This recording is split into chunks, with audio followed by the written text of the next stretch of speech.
Ex senador, vamos a revisar ahí nuevamente entonces la comunicación. Sí, señor. Así Listo. está bien. ¿Nos escucha bien ahí? Sí, ahí se escuchó bien. Perfecto. Vamos a hablar, ex senador, a esta hora, pues de las decisiones que ha tomado el presidente Gustavo Petro y que interfieren obviamente Sí, con sí, las todo. escucho bien. Perfecto, ahí está bien. Vamos a hablar entonces de las decisiones que ha tomado el presidente Gustavo Petro y que obviamente tienen que ver con las decisiones que interfieren en nuestro departamento, en Antioquia, pero también en todo Colombia. Hablemos de la seguridad y del orden público hoy en nuestro país.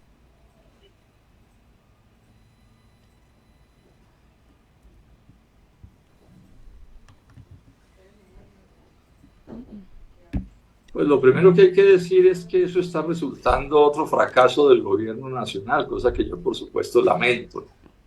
No, el ideal sería que Colombia no siguiera manteniendo y aumentando los niveles de violencia gravísimos que padecemos y que afectan a tantos compatriotas. Es,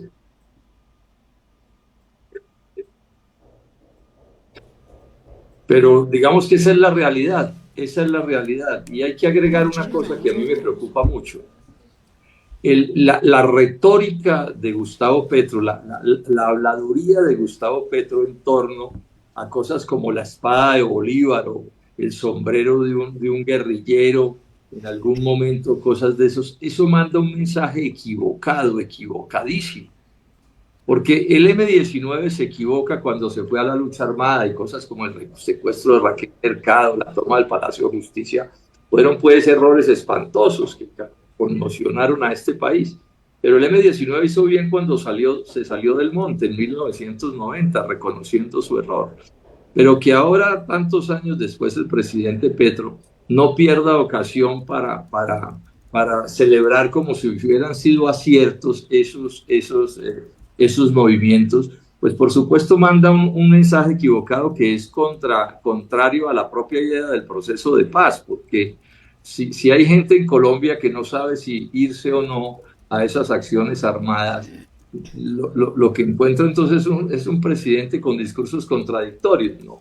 Rechazando, digamos, ciertos hechos, pero al mismo tiempo exaltando un pasado que fue equivocadísimo, que hizo un daño grandísimo a Colombia. Sobre eso, tal vez la mejor explicación, el mejor resumen de ese error garrafal de esa lucha armada a lo largo de todos estos años, lo señaló el padre de Runo, cuando dice que esa es una violencia que no arregló nada y lo empeoró todo.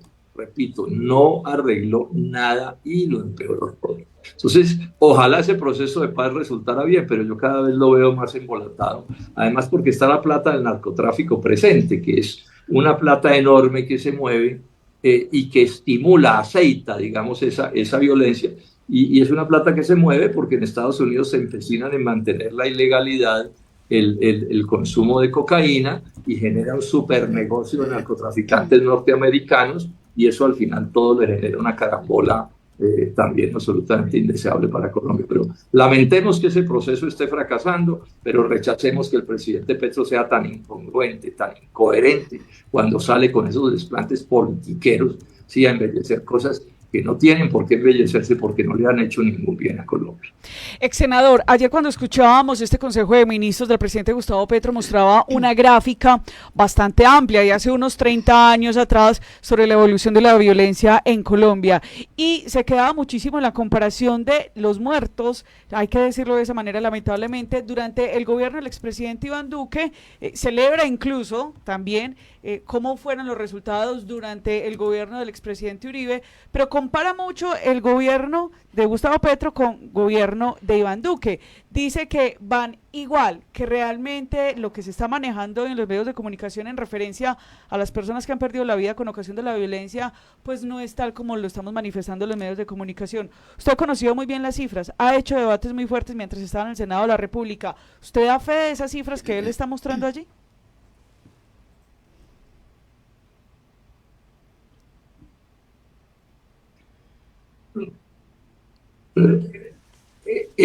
No, yo no apenas voy a conocer las cifras ahora y no puedo entrar en ese detalle, pero eso que usted me dice es la práctica de Petro en todo su gobierno.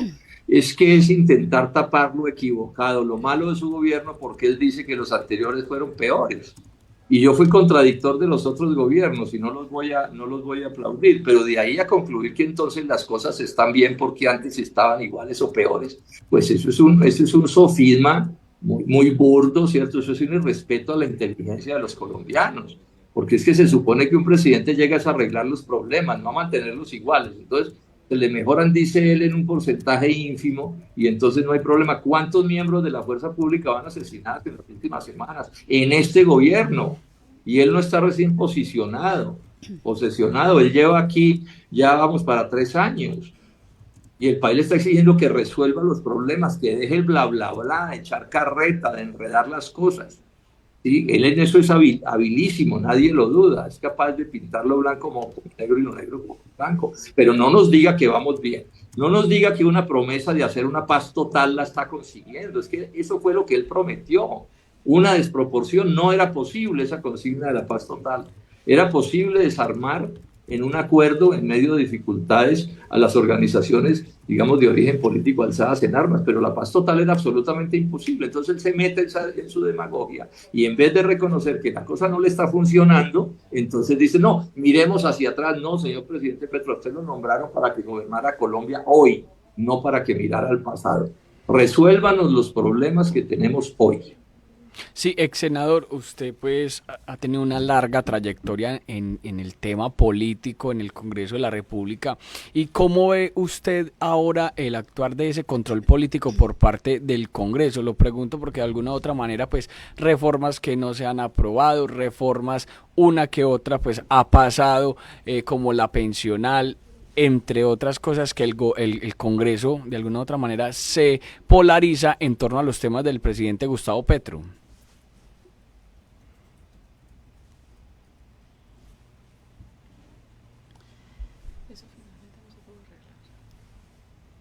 A ver, yo estuve 20 años en el Senado, como se sabe, y el Senado, el Congreso de Colombia no ha sido nunca un Congreso maravilloso, ha sido un Congreso lleno de debilidades, entre otras cosas, porque los presidentes de la República someten siempre a un número grande de congresistas mediante la mermelada, los cheques, los puestos y los contratos, eso es una realidad. Y lamentablemente el presidente Petro en ese sentido llegó a hacer lo mismo, la misma politiquería, la misma demagogia, ¿cierto? Los mismos recursos públicos para hacer clientelismo. Esa es una realidad. En eso también está fracasando esta administración. Tenemos un Congreso bastante mediocre, eso hay que reconocerlo como un hecho. Pero en parte la mediocridad del Congreso tiene que ver con el comportamiento del presidente de la República, porque es que un presidente que pretende que le aprueben proyectos de ley para los que no tiene votos suficientes, eso es un absurdo, eso sirve para hacer demagogia, pero no sirve para gobernar.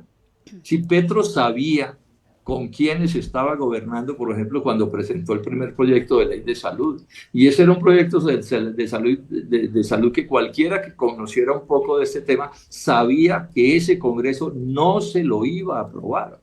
Es más, que ni siquiera su gabinete, sus ministros le iban a aprobar ese proyecto. Y entonces Petro, en vez de ajustar las cosas a la realidad, de saber a lo posible, que es en buena medida el arte del gobernar, entonces convierte esos fracasos que son de él más que de nadie en un pretexto para agredir al Congreso y para maltratarlo y para insultar a sus congresistas. Eso es inaceptable. Es que hay democracia en Colombia no porque se elija presidente, eso es parte del asunto. Hay democracia en Colombia porque hay separación de poderes y hay respetos entre los poderes. Y uno de esos poderes es el poder legislativo. Entonces, cuando el presidente de la República intenta arrodillar a la brava, además, al poder al legislativo, no convencerlo, persuadirlo, presentar proyectos de ley adecuados, sino someterlo al escarnio público, lo que tenemos es un presidente que no es un demócrata, es un autoritario, que todo lo quiere manejar a la brava y a los gritos y a los insultos. Entonces aquí resultó que todo el que no sea petrista es nazi. Bueno, o el adjetivo que se les dé la gana oponerle, como si aquí no hubiera sino dos maneras de pensar. Una que es la de Petro y el petrismo, y la otra la que se le dé la gana decirle al presidente Petro. Realmente es dramática el grado de equivocación con el que se está gobernando a Colombia, y sobre todo, insisto en eso, ese tono autoritario. Todo es a los gritos, insultando, metiendo miedo. Yo llamo a los congresistas, sean de la vertiente que sea, no se acobarden ante el presidente Petro. No se sometan ante el presidente Petro ni ante ninguno. El poder legislativo tiene que defender sus derechos y sus fueros, incluso así sea para cometer errores. Que en eso consiste la democracia. La democracia no consiste en que todo el mundo se vuelva partidario del presidente de la República, sino que haya esa separación de poderes y esos debates. Y que si el presidente quiere convencer al Congreso, pues que lo convenza, con argumentos, no con insultos ni con amenazas. Lamentable realmente. Es bien difícil encontrar un presidente con más equivocaciones que las que está cometiendo Gustavo Petro en todo este periodo. Ex senador, quiero cambiarle de tema para preguntarle por las próximas elecciones presidenciales y al Congreso de la República. La última encuesta de Guarumo pone en los primeros 3 lugares al señor Gustavo Bolívar, Vicky Dávila y Sergio Fajardo Valderrama en favorabilidad para esas elecciones a la presidencia de la República. ¿Qué opinión le merece y quién sería su candidato entonces a la presidencia?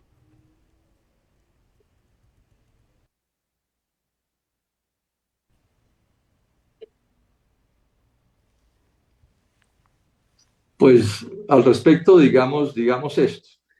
Las encuestas hay que mirarlas con beneficio de inventario y sobre todo cuando se hacen con tantos nombres, pues se generan distorsiones. Pero bueno, a mí me alegra mucho que Sergio Fajardo vaya ahí, digamos, en ese grupo y es sistemático. Ya lleva casi un año en que siempre sale entre los primeros. Y hay una cosa que me llama mucho la atención y que me complace, claro, y es que en otras encuestas, cuando se pregunta por la segunda vuelta, el único candidato que pasa a segunda vuelta y que sale ganándole a todos los demás candidatos de unas y otras vertientes se llama Sergio Fajardo. ¿Y por qué digo que a mí me alegra esto? Porque, bueno, ustedes saben que yo soy de Dignidad y Compromiso, que es mi partido y es el de Sergio Fajardo. Y por supuesto que yo estoy respaldando esa opción. Él no ha tomado una decisión definitiva, pero ojalá y seguramente la tome en esa dirección en las próximas semanas, porque estoy convencido que Sergio Fajardo es la alternativa que necesita Colombia. ¿Y por qué lo digo? Porque también nos quieren obligar a escoger entre, digámoslo en estos términos, entre la peor opción y la más mala, en este sentido. O sea, Colombia no puede equivocarse. Sería el colmo que se equivocara eso, eligiendo un petrista en la presidencia de la República, porque Petro lo ha hecho supremamente mal. Y los candidatos de Petro están respaldándole todas las equivocaciones a Petro. Entonces ahí lo que tenemos es una visión de la política y la economía. Es una catástrofe. Mire lo que quiere hacer en este momento Petro con Ecopetrol. Quiere quebrar a Ecopetrol. Eso es lo que está buscando. Le está haciendo un ataque de entre 20 y 30 billones de pesos para coger el gobierno nacional esa plata y entregarle al próximo gobierno un Ecopetrol quebrado. Es que la irresponsabilidad de Petro no tiene. Pero también digamos esto.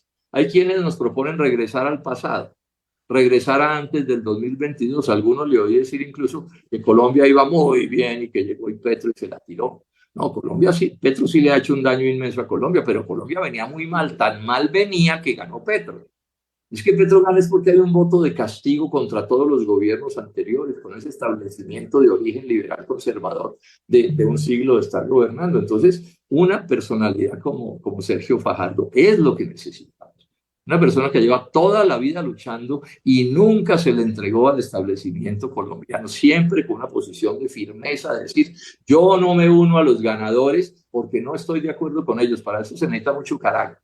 Y al mismo tiempo, cuando sale el doctor Petro con sus pajaritos de oro, ¿cierto?, a echar sus cuentos, Fajardo también se para en la raya y tiene el valor civil, incluso como lo tuve yo en las 2 últimas elecciones, de votar en blanco.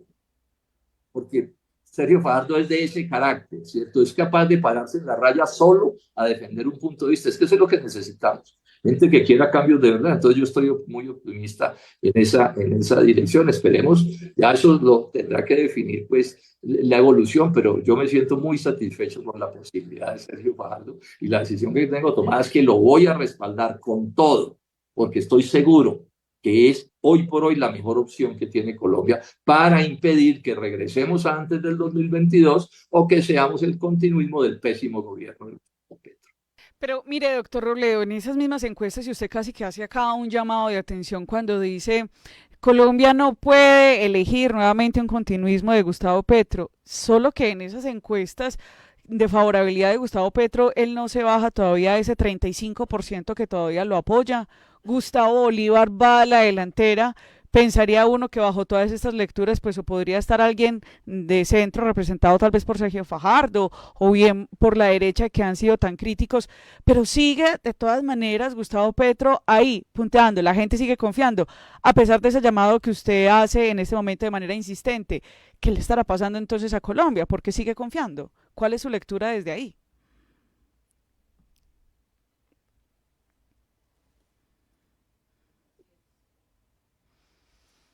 Hay que reconocerle esto al doctor Gustavo Petro. Yo lo conocí desde hace muchos años y le he seguido la pista toda la vida. O sea, la mediocridad de Petro es pasmosa, ¿no? La ignorancia sobre los temas, la irresponsabilidad. Es que lo que está haciendo con Ecopetrol es un crimen contra Colombia. Es el único presidente de país petrolero del mundo que quiere destruirle su petróleo a su país, que quiere destruir a Ecopetrol, la principal empresa de Colombia. Eso es de una miopía y de un grado de equivocación y de un sectarismo y un dogmatismo destructivo. Y es que sí quiero ser cuidadoso en las palabras que uso, absolutamente absurdo.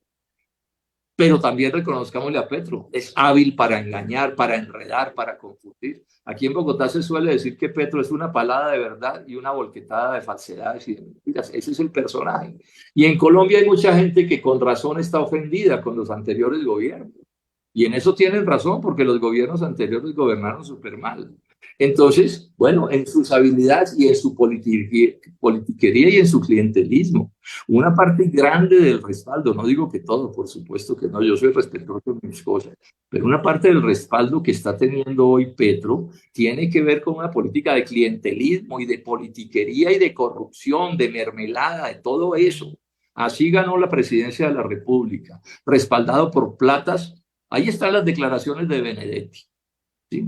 Y esa gente, por supuesto, le hace unos aportes importantes en recursos y el poder que él tiene, y eso le ayuda a Gustavo Petro. Pero bueno, esa es la realidad que hoy tenemos. Hay es que ganar con las realidades de mayo. Entonces, trabajemos duro para que el país entienda que una elección de un amigo de Petro, porque él no puede reelegirse, pues sería catastrófico para Colombia. Pero también sería catastrófico saltar al pasado y seguir como si no hubiera pasado nada en los últimos años en Colombia. Sí, ex senador Robledo, quiero preguntarle entonces por lo que sería su decisión frente al Congreso de la República. ¿Va a aspirar nuevamente al Senado? ¿Tendría ya su fórmula? ¿Qué ha pensado el equipo que usted lidera, en este caso el partido Dignidad y Compromiso?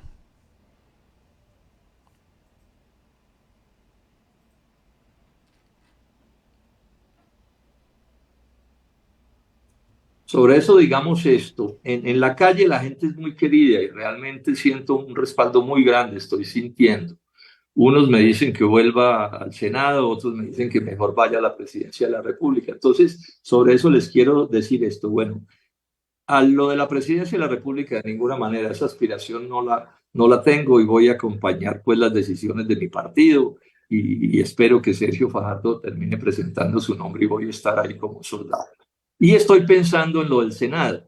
Sí, ustedes saben que yo estuve 20 años ahí, creo que lo hice más o menos bien, pero pues esos son como etapas de la vida. Pero ante tanta insistencia lo estoy pensando y podría suceder que terminara aceptando esa candidatura al Senado, porque también es verdad que este Senado es de una mediocridad pasmosa. No digo que todos los senadores y senadoras son representantes a la Cámara, no digo eso, pero la capacidad de Petro y del petrismo en este caso, de lograr que las cosas funcionen mal es asombrosa. Yo creo que tenemos el Congreso más mediocre de la historia, por lo menos de los últimos 50 años de este país, o 30 años. Es de una mediocridad pasmosa. Entonces eso también me estimula, ¿sí? A que de pronto digo que sí y estaría en una candidatura el semestre entrante. Ahora una candidatura que no sería solo la mía. Les cuento esto, nosotros venimos en conversaciones ya hace unos días con el nuevo liberalismo y con el movimiento Mira, con el partido Mira. Eso están bastante adelantadas y es posible que terminemos llegando a un acuerdo sobre la política general, pero que su primer paso sería el de acuerdos para una lista unificada al Congreso. Yo creo que estamos cercanos a mandar una buena noticia sobre eso. Y eso pues seguramente me estimularía a darle el sí a esa petición que me están haciendo. Pero la verdad verdadera es que hoy no tengo una decisión tomada. Estoy pensando y podría suceder Y si sucediera, pues lo haría con todo el entusiasmo y con todo el gusto, porque yo soy un luchador de toda la vida. Llevo 54 años luchando y puedo luchar otros 54 más. ¿Quién ha dicho, quién ha dicho que no?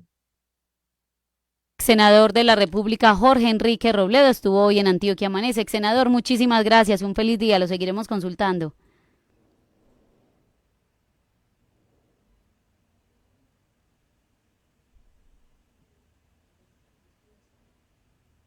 A ustedes mil gracias. Un saludo a todos quienes nos acompañaron esta mañana.